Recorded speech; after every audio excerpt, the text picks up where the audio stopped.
L'équipe Trek Factory Racing est une équipe cycliste professionnelle, une des plus puissantes du peloton mondial. Avec son budget moyen de 15 millions d'euros, c'est la 5e équipe la plus fortunée. Donc, l'obligation de résultat est constante pour les sponsors, seule la victoire est belle. Pourtant, malgré quelques motifs de satisfaction, notamment en fin de saison, les résultats n'ont pas été aussi prolifiques qu'escomptés. Avec 19 victoires et notamment le port du maillot jaune par Fabian Cancellara sur le dernier Tour de France, ce n'est pas assez. La saison écoulée a même été la pire de l'histoire de l'équipe dirigée par Luca Guercilena. Elle a fini la saison à la 13e place du classement World Tour. Symbole ultime de ces mauvais résultats et de cette malchance, l'énorme chute de Fabian Cancellara en juillet dernier, qui l'a forcé à rendre les armes et abandonner le Tour moins de 24 heures après en avoir pris le commandement.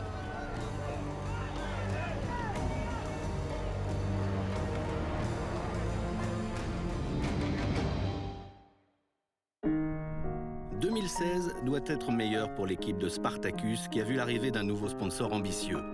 Quels sont les moyens dont dispose l'équipe pour progresser? Quels sont les secrets de la performance? Nous avons suivi la préparation de Trek Segafredo pas à pas pendant le stage de pré-saison en Espagne.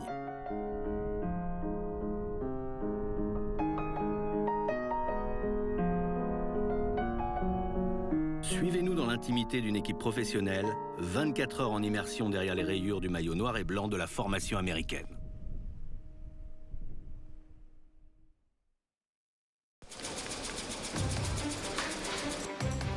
Benidorm, 6h30 du matin. Premier levé, le cuisinier de l'équipe, le Danois Kim Rocker, est le chef de l'équipe depuis 4 ans maintenant. Les coureurs raffolent de l'homme et de ses plats. La cuisine est également un ingrédient de la performance.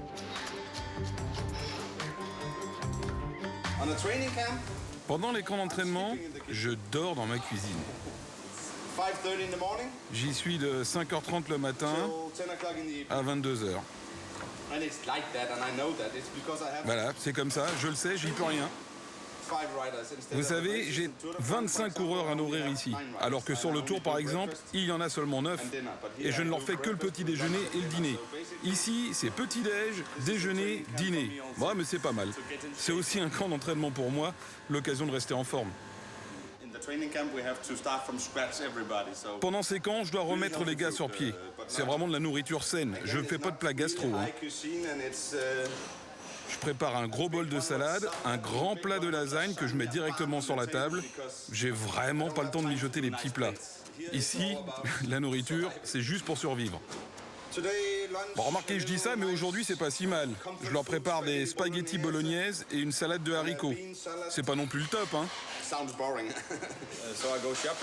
Je fais mes courses tous les jours. J'y vais le matin, je reviens et je m'y remets. Après le déjeuner, normalement, je m'accorde 1 heure de repos, je me relaxe, ou je dors, je marche, je cours, je fais un peu de vélo. Et retour en cuisine. Et voilà, voilà mes petites journées.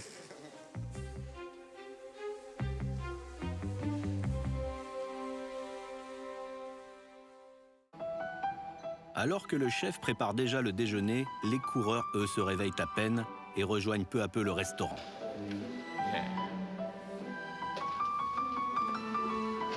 Les paupières sont encore lourdes, mais pas question de faire l'impasse sur ce repas si important dans une journée qui s'annonce très longue.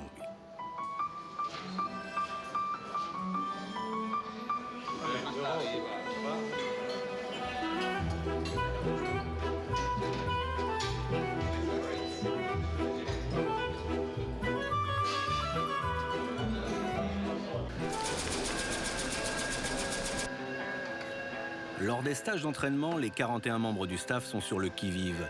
Et alors que les coureurs sont à table, les mécaniciens s'affairent déjà au travail.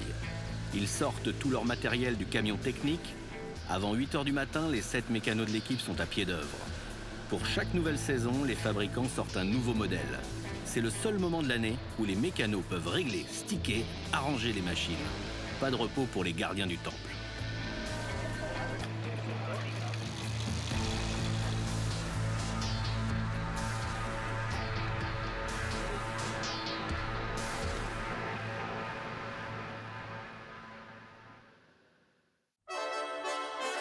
Après un copieux petit déjeuner, tous les coureurs sont maternés par Daniel Green, le monsieur forme de l'équipe, pour un réveil musculaire. Le coach australien aide les coureurs à devenir de meilleurs athlètes pour devenir de meilleurs coureurs. Le fitness est aussi important pour la puissance que pour l'agilité sur un vélo. même si certains souffrent davantage que d'autres.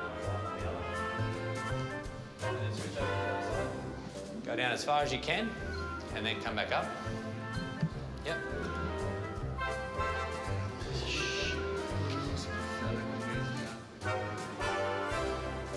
3, 2, 1, and lower down. Thanks, guys. Yeah, that's good. Le ventre plein, le corps réveillé, les hommes sont prêts pour une sortie. Chacun porte une énorme attention à sa propre machine, moment choisi pour échanger sur les réglages avec les mécanos. L'atmosphère est quand même détendue avant d'aller souffrir plus de 4 heures sur la selle.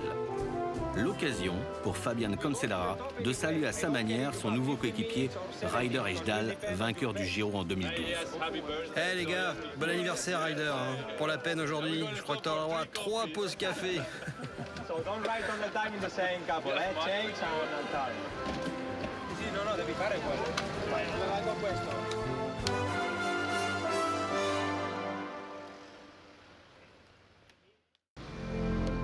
10 heures, l'entraînement commence au petit trot, le rythme est paisible pour chauffer l'organisme et faire monter doucement les pulsations.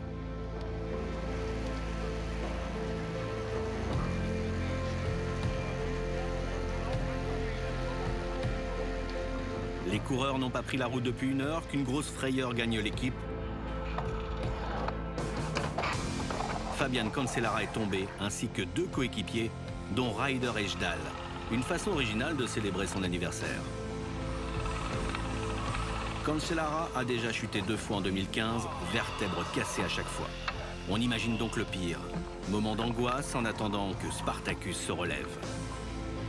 Groggy, Cancellara reste encore quelques minutes, assis sur le bitume. Soulagement, il remonte en selle et reprend l'entraînement. Les coureurs arrivent au pied du col de Rat. Les uns après les autres et par 2 fois, ils grimperont ce difficile col pour établir une base de toutes leurs données physiques et physiologiques. Rossou Arrasabal, le responsable de la performance de l'équipe, revient sur la spécificité du jour.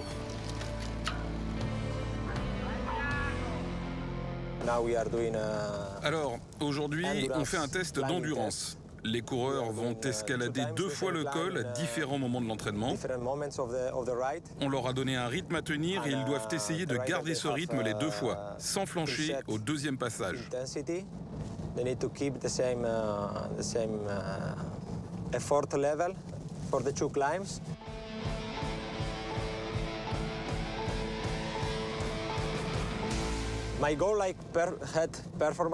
Mon objectif en tant que chef de la performance est de tirer profit du maximum du potentiel de chaque coureur. Évidemment, on connaît ceux qui doivent gagner, ceux qui lèveront les bras à l'arrivée. Mais mon but est de m'occuper de tout le monde, de faire en sorte que même les coéquipiers sont les meilleurs coéquipiers. Vous savez, le cyclisme est un sport d'équipe et on doit faire en sorte que les leaders gagnent dans les meilleures conditions.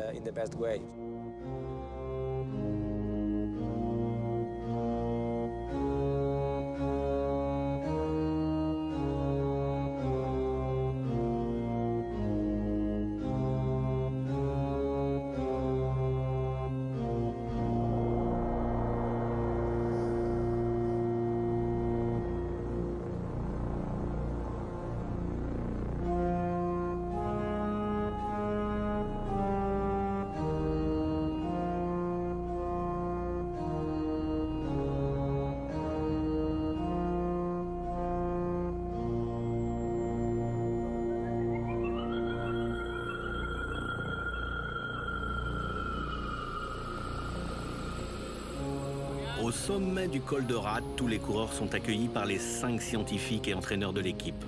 Ils collectent toutes les données fournies par les capteurs de puissance.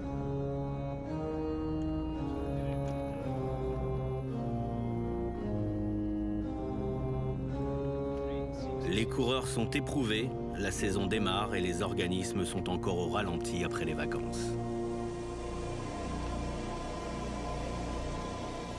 Malgré l'âpreté du test, l'ambiance reste chaleureuse au sein de l'équipe à l'image des plaisanteries échangées entre Luc Mersman, l'un des directeurs sportifs, et Cancellara.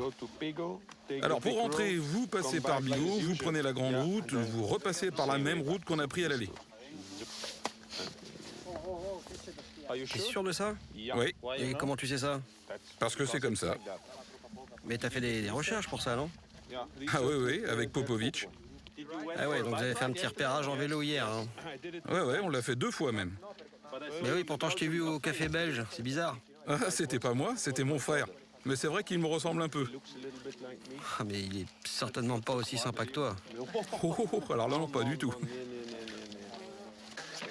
Et voilà. Thank you. Careful.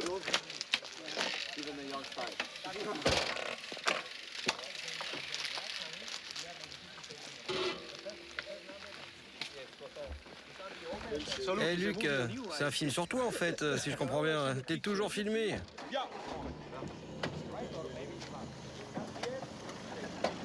See you guys.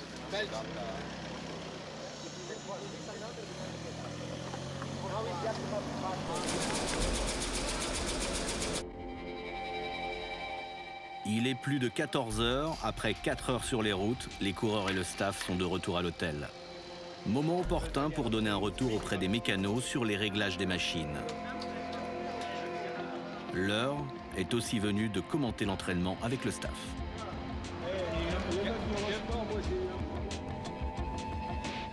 Douche bien méritée, puis dîner rapide. Josu Arrazabal prend maintenant le temps de rencontrer un à un les coureurs pour leur commenter les données recueillies le matin lors du test. C'est au tour de Bauke Mollema de venir voir le coach espagnol. Ok, Bauke. Alors Bauke, je voulais analyser rapidement avec toi les enregistrements de ce matin.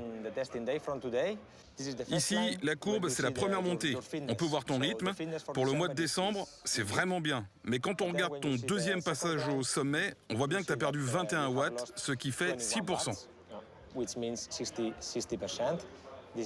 Ouais, c'est même 6.2. Oui, c'est ça, 6.2, c'est un peu trop. Après tout, c'est normal. On est en décembre, mais quand on compare avec l'année dernière, tu as perdu un peu trop de puissance. Je sais évidemment que quand la saison aura commencé, tu seras capable de maintenir la même puissance sur 2 cols, tu seras même peut-être meilleur sur le deuxième. Physiquement, t'es bien, t'es léger, 67 kilos. Fais quand même attention, c'est plus cassé à cette période de l'année. Bon bah c'est bon, je pourrais avoir un bon petit Noël. Ouais, tu peux même abuser un peu pendant les fêtes, t'es dans les clous, pas de problème. Ok.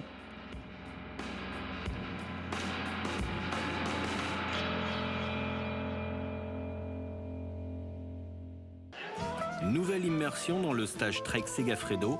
Alors que les coureurs se détendent un peu, c'est le moment choisi par le grand chef Luca Guercilena pour réunir ses directeurs sportifs et faire le point avant le début de saison. Bon, les gars, je voulais commencer cette réunion par une petite mise au point là, avec vous concernant les nouvelles règles que je voudrais instaurer. On en a déjà un petit peu parlé. Cette année, moi, je veux plus de communication entre les coureurs, hein. Les années précédentes, c'est un vrai problème. Voilà, les jeunes disparaissent aussitôt après le dîner, ils passent leur temps avec leur smartphone. Voilà, moi, je veux plus voir ça et ce sera vous les responsables de tout ça, hein. Donc je veux que vous dîniez aux mêmes tables que les coureurs. Alors c'est sûr, ça va pas leur plaire. Mais je veux que vous utilisiez ce moment pour faire un débrief de la course. Soyez bien attentifs à ce que tous les coureurs parlent entre eux, communiquent, échangent. Voilà, ce qu'ils ne font plus. Voilà, c'est hyper important ça, hein. Et vous avez le pouvoir de les recadrer. Alors donc, maintenant, place au programme, on va commencer par Fabian, hein. Alors, pour Fabien, le camp d'entraînement, ce sera du 18 au 27 janvier. Puis ce sera le challenge de Majorque, il n'en fera que 2-3. Après, il enchaîne avec le Tour de Dubaï en février et le Tour de l'Algarve. Point d'interrogation pour le Head Newsblad. Ensuite, Strade Bianche, Tirreno, San Remo et puis E3, Gand-Wevelgem, Tour des Flandres, Grand Prix Escaut et Roubaix. Et ensuite, on a prévu en fait qu'il aille... Voilà, donc après le Giro, donc Tour de Suisse, les championnats nationaux, le chrono et la route. Ensuite, évidemment, il y aura le Tour. Les Jeux Olympiques, qui sont son objectif majeur, hein, cette année. Donc attention, on n'oublie pas le Tour, hein, ça passe chez lui à Berne, hein, cette année. Il veut vraiment gagner l'étape là-bas. Et il voudra aussi porter le maillot rose sur le Giro, hein, pour la première fois de sa vie, hein. Donc bon, le tour servira à peaufiner sa condition avant les Jeux qui, je le répète, sont son objectif numéro 1. Alors que les boss de l'équipe organisent les plannings individuels, Fabian Cancellara, en tant que star de l'équipe, fait du rab.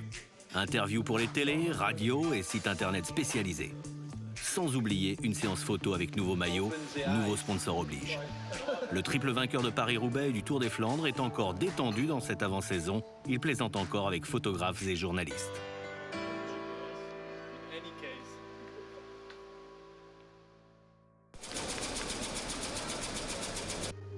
Dans une équipe de ce niveau, rien n'est laissé au hasard. Les meilleurs scientifiques du sport sont au service des membres du World Tour. Tout est analysé, scruté, personnalisé pour chaque coureur. Cet après-midi, Mollema rencontre Daniel Schad. Hey, Bocke. Hey, salut Bocke, content de te voir. Aujourd'hui, on va te fabriquer tes semelles sur mesure. Donc on va d'abord analyser ton pied pour connaître toutes les mesures possibles. On va scanner tes pieds, faire tous les calculs nécessaires pour que tu sois le plus à l'aise possible sur le vélo. Ok, bah super. Allez, va prendre la place là-bas. Depuis plusieurs années, les chaussures de vélo sont moulées d'une seule pièce en carbone. C'est pourquoi les coureurs ont besoin de semelles haut de gamme pour leur confort. Daniel prend donc toutes les mesures du pied de Bauke. Il calcule tous les points de pression, aussi bien statiques que dynamiques. Toutes ces données sont enregistrées et analysées par un logiciel. Apparaît alors un modèle 3D de la semelle. C'est encore un autre scientifique qui récupère le modèle 3D par ordinateur et grâce à sa fraiseuse peut donner le jour à la semelle définitive qui est faite dans une mousse spécialement conçue par les développeurs. Et 20 minutes plus tard, Mollema a ses semelles personnalisées en main. Encore un détail qui n'en est pas un pour que l'équipe atteigne ses objectifs.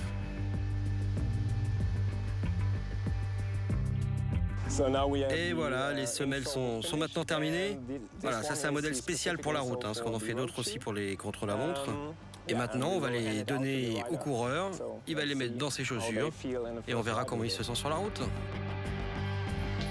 Quand un coureur change d'équipe, il change aussi de vélo. Il faut donc adapter la machine à sa morphologie. Le camp d'entraînement reste le moment idoine pour prendre toutes ces mesures. L'ajustement du vélo est un passage obligé pour atteindre le succès. L'Américain Kilrainen, une des nouvelles recrues, restera 2 heures entre des mains expertes pour un réglage optimum. L'homme et la machine ne doivent former qu'un seul élément.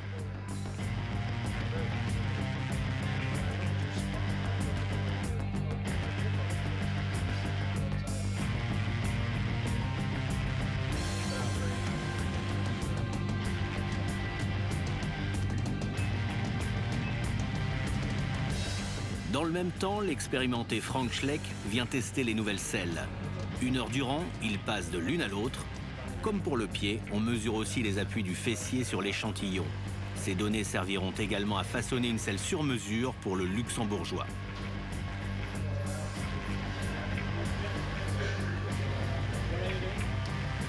Malgré 14 saisons au plus haut niveau, Frank Schleck est impressionné par ses technologies de pointe, encore inconnues à ses débuts dans le peloton. C'est sûr qu'avec le temps, les choses ont changé. Je veux dire, quand je vois ce qu'est devenu le cyclisme professionnel depuis quelques années, maintenant, voilà, on travaille avec plein de nouvelles choses, des ordinateurs, des lasers, du Wi-Fi dans tous les sens, tout ça est ultra précis. Mais bon, après, il faut faire attention à trouver le bon équilibre entre les logiciels, la haute technologie et la manière dont on se comporte sur le vélo, sur la route.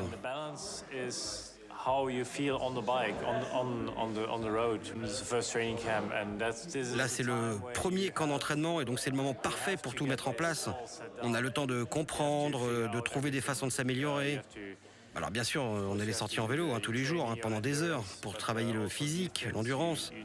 Mais on peut aussi s'occuper de tous ces petits détails là, qui font la différence pour être le plus confortable possible sur notre machine. Voilà, alors maintenant, comme on dit, plus d'excuses.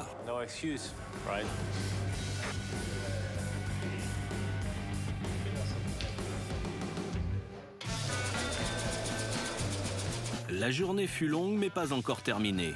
Moment de détente lors du dîner que Kim Rocker a concocté spécialement pour les 35 ans de Ryder Hejsdal.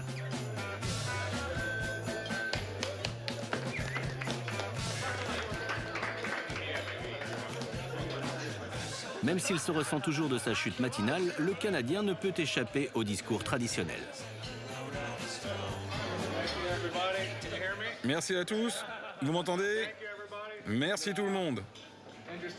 C'était une journée intéressante. J'ai été victime d'une belle gamelle, mais merci pour votre soutien. Je suis très heureux d'être parmi vous. Je me sens déjà comme dans une famille. C'est super. Merci.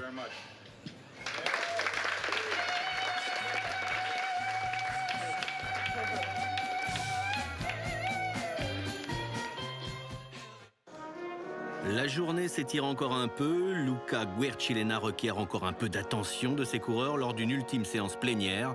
Il s'agit de motiver les troupes et d'afficher ses objectifs et ambitions pour 2016.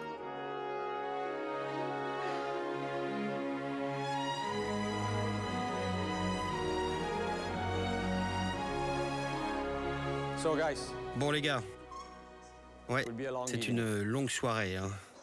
Alors, premièrement... oh non, là on dirait Barack Obama là derrière le pupitre, j'aime pas ça. Bon alors d'abord merci à tous d'être ici.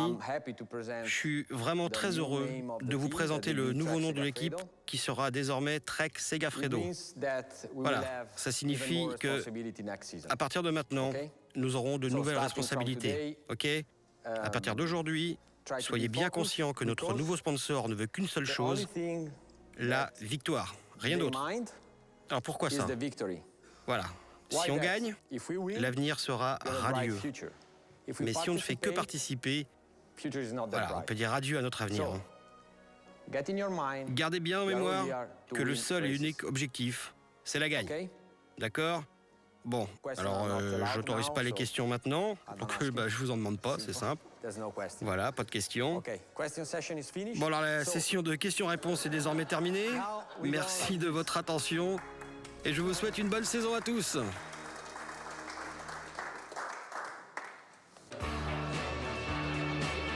« 23h11, quartiers libres enfin. On en profite pour se détendre un peu ou pour prendre des nouvelles des proches.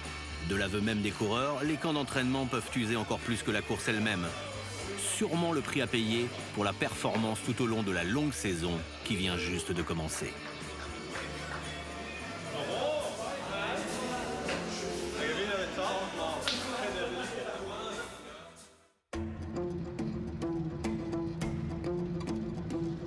2016 s'annonce donc comme l'année de la revanche pour l'équipe Trek Segafredo. Nouveau sponsor, nouveau coureur, le management affiche de grosses ambitions pour la saison qui vient. L'objectif est clair, faire mieux qu'en 2015, une année qu'il convient d'oublier. Cancellara demeure le capitaine de l'équipe. Pour sa dernière saison chez les pros, il rêve d'une fin en apothéose lors des Jeux Olympiques.